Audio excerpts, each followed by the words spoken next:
Hello friends, आज हम लोग स्टार्ट कर रहे हैं शारीरिक क्लास 12 का चैप्टर 8। और ये टर्म फर्स्ट का लास्ट चैप्टर है जो कि एमसीक्यू के फॉर्म में टर्म 1 का एग्ज़ाम होने जा रहा है। तो इस वजह से पूरा हम लोग एमसीक्यू के फॉर्म में ही बना रहे हैं इस समय। शारीरिक चैप्टर का नाम है जीव यांत्रिकी एवं खेल कूद।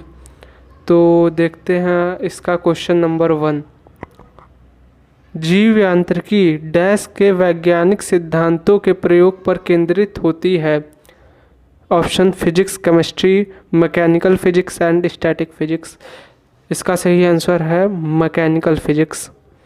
मैकेनिकल फिजिक्स इसका सही आंसर होगा, जिसमें हम लोग मैकेनिक्स मतलब गतियों से रिलेटेड बातें करते हैं। क्वेश्चन 2। शक्तियों या जीवित प्राणियों पर उनके प्रभावों का अध्ययन है। किंजियोलॉजी, बायोमैकेनिक, स्पोर्ट एंड फिजिक्स। इसका सही आंसर है बायोमैकेनिक्स। किंजियोलॉजी पहले था लेकिन अब किंजियोलॉजी हट चुका है, तो इस वजह से ये भी इसी में चैप्टर में था लेकिन अब इसे हटा दिया गया है। क्वेश्चन 3। गतियाँ मुख्य रूप से कितने प्रकार की होती हैं। इसका सही आंसर है 4 प्रकार की होती हैं। नाम जो है उनका हुआ ग्लाइडिंग गति, कोणीय गति, सरकमडक्शन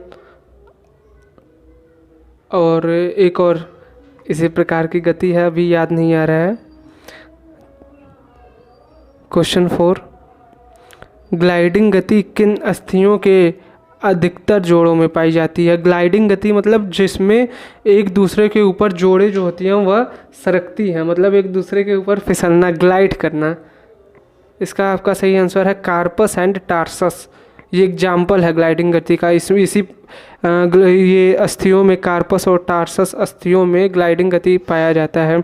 क्वेश्चन 5। कोणीय गति किस प्रकार के अस्थियों में पाई जाती है। कोणीय गति का आपका होगा लंबी अस्थियों में पाई जाती है। कोणीय गति किस प्रकार की होती है, कितने प्रकार की होती है। सही आंसर है 4 प्रकार की। ये इसका हो जाएगा फ्लेक्शन। कोणीय गति जो 4 प्रकार की होती है उनका नाम है फ्लेक्शन, एक्सटेंशन, एडक्शन और एबडक्शन। क्वेश्चन 7। दो अस्थियों के बीच के कोण का कम होना कहलाता है। कम होना कहलाता है फ्लेक्शन।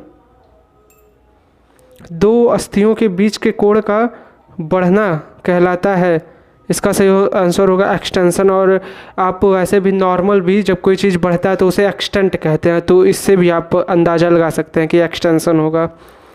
शरीर के मध्य रेखा से शरीर को दूर ले जाना कहलाता है एबडक्शन। और क्वेश्चन 10। शरीर के मध्य रेखा से शरीर के पास ले जाना कहलाता है। इसका होगा एडक्शन। इसे भी आप याद कर सकते हैं एडिक्शन से। एडिक्शन जैसे किसी चीज़ के पास रहना होता है तो उसी से आप एडिक्शन उससे थोड़ा बहुत रिलेट कर सकते हैं। क्वेश्चन 11। किस गति के प्रकार में सभी प्रकार की कोणीय गतियाँ शामिल होती हैं। सही आंसर है इसका सरकमडक्शन।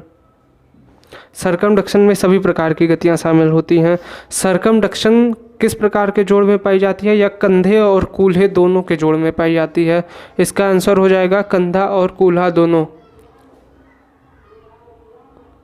क्वेश्चन 13। निम्न में से कौन पैरों से संबंधित है। इसका सही आंसर आपका होगा डॉर्सीफ्लेक्शन।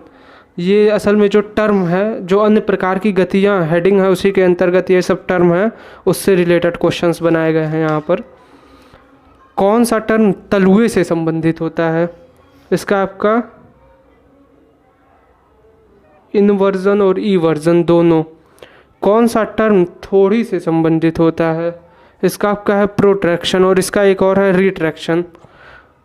एलिवेशन का संबंध होता है कंधे से।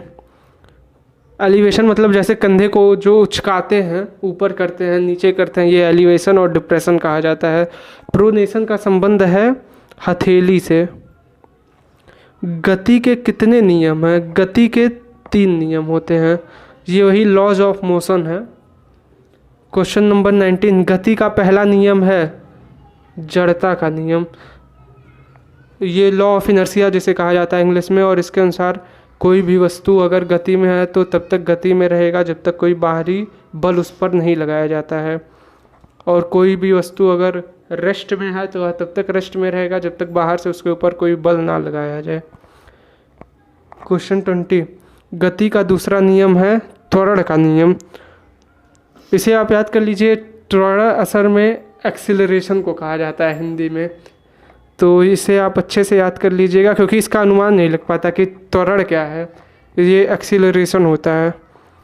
और इसके अनुसार F is equal to M में जो फोर्स का फॉर्मूला है, force is equal to mass into acceleration, तो वही इसका फॉर्मूला होता है। त्वरण का नियम वही है, F is equal to M A. Question 21, गति का तीसरा नियम है प्रतिक्रिया का नियम।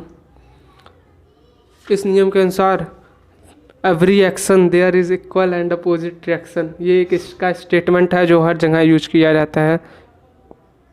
त्वरण के नियम के अनुसार त्वरण किसके डायरेक्टली प्रोपोर्शनल होता है?